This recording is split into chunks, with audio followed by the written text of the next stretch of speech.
Alex had survived 3 years on Kepler 442b by following one simple rule: never let anyone see his back.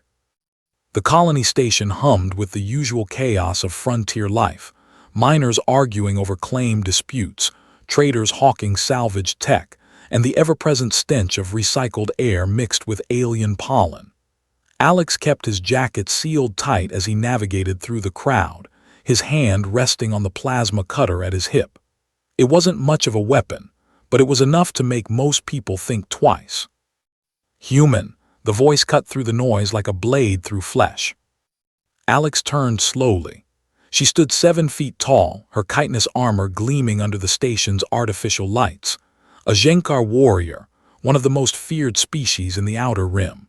Her forearms were crossed in a gesture that somehow looked both casual and threatening, each hand resting near a weapon.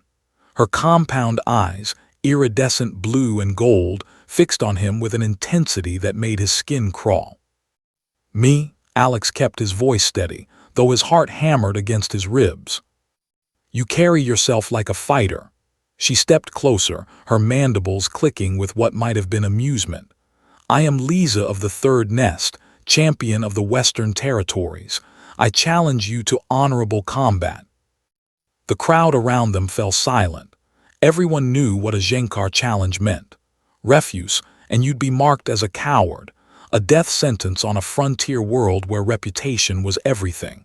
Accept, and you'd likely end up dead anyway. The Genkar were engineered warriors, their reflexes augmented by centuries of genetic modification. Alex's mind raced. "I'm just a salvage worker. You don't want to fight me." "I have observed you for 3 solar cycles." Lisa's translation implant rendered her clicking speech into perfect standard. "You move with purpose. You scan exits. You position yourself with tactical advantage. You are no mere worker." She wasn't wrong. Before the colony, before Kepler 442b, Alex had been something else entirely. But that life was supposed to be buried, along with everything it represented. "Listen," Alex said, raising his hand slowly. "I don't want trouble. Let me buy you a drink and we can." Lisa's lower right arm shot out, faster than human eyes could track. Alex barely dodged, feeling the displacement of air as her fist passed inches from his face. The crowd scattered, forming a wide circle around them. "No drink," Lisa said, settling into a fighting stance. "Only combat. Genkar tradition demands I test every warrior I encounter. You will fight or you will be marked." Alex backed toward the wall, his mind calculating odds and outcomes. He could run. The ventilation shafts were close enough, but that would only delay the inevitable.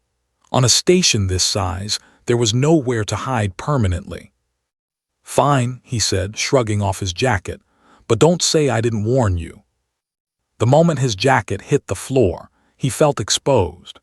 The thermal regulation shirt he wore underneath was sleeveless, necessary in the station's fluctuating temperatures but revealing in ways he'd spent years avoiding. Lisa lunged. Alex sidestepped, using her momentum against her, guiding her past him with minimal contact. Training he'd thought forgotten flooded back, muscle memory from another life, another name.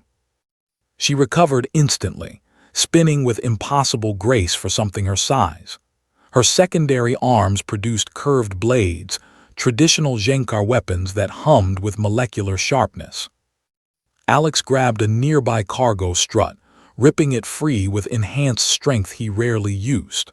Not standard human strength, something else, something that had been added to him in a laboratory he'd tried to forget.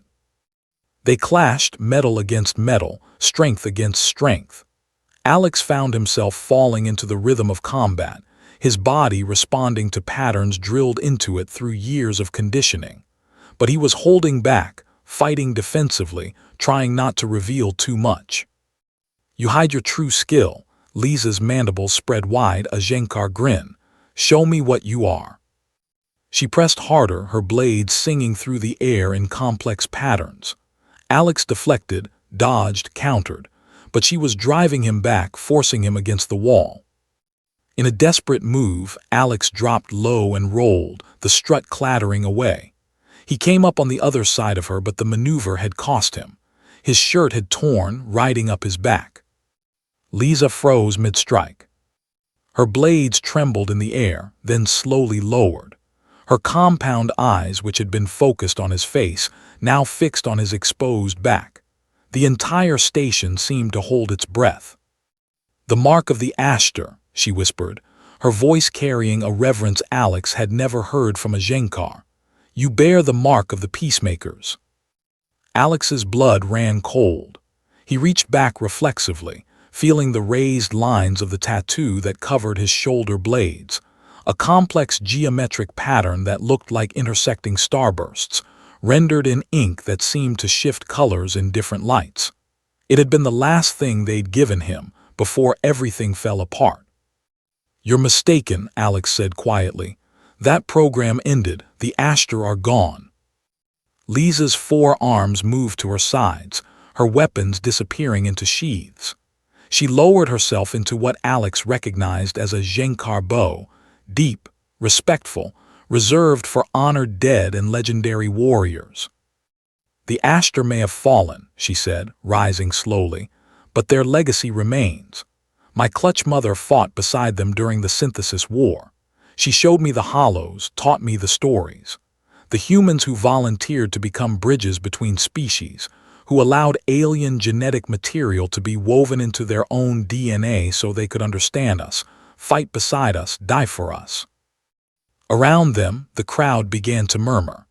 A few of the older aliens were looking at Alex with new eyes, recognition, perhaps, or memories of old news broadcasts from the core worlds. "I had 3 years of peace here," Alex said bitterly. 3 years of being nobody." "You were never nobody," Lisa corrected. "You were Ashtar. The mark is unmistakable. 7 pointed stars for the 7 founding species, interlinked because no species stands alone, rendered in chromatic ink that responds to intention. When you fought me, it glowed. I saw the colors of determination, fear, and restraint." Alex pulled his torn shirt down, though it was pointless now. The program failed. We were supposed to unite the species, create a new era of cooperation. Instead, we became weapons, tools. Then they decided we were too dangerous, that mixing human and alien genetics was an abomination. They hunted us down. "Not all of you," Lisa said softly. "Some survived. Some still fight for the original dream." "I'm not fighting for anything anymore. I'm just trying to live." Lisa studied him for a long moment, her compound eyes reflecting fragmented versions of his face. "There is a difference between surviving and living, Alex of the Ashtar. I came to this station following rumors, whispers of a human who moved like he had Genkar reflexes, who could outwork miners with Dalgeth strength, who could sense danger like a Vrix telepath. You were hunting me. I was searching for you. The frontier worlds are changing. The corporations are pushing deeper into alien territories, and the treaty zones are collapsing. We need peacemakers again. We need those who can understand both sides, who carry the proof of unity in their very cells." Alex laughed, a harsh sound. "You want to restart the Ashtar program? That's insane. They'll kill anyone who tries." "Perhaps, or perhaps 3 years of frontier chaos has made them desperate enough to reconsider." Lisa extended her upper right hand, a human gesture, adopted and adapted. "I am not asking you to save the galaxy, Alex. I am asking if you would like to stop hiding."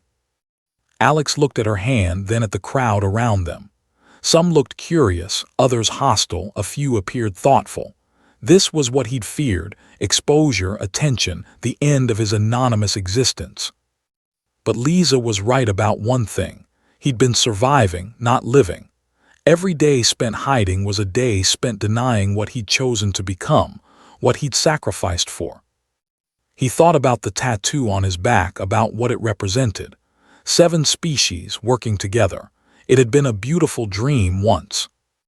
"I'll hear you out," he said finally, taking her hand.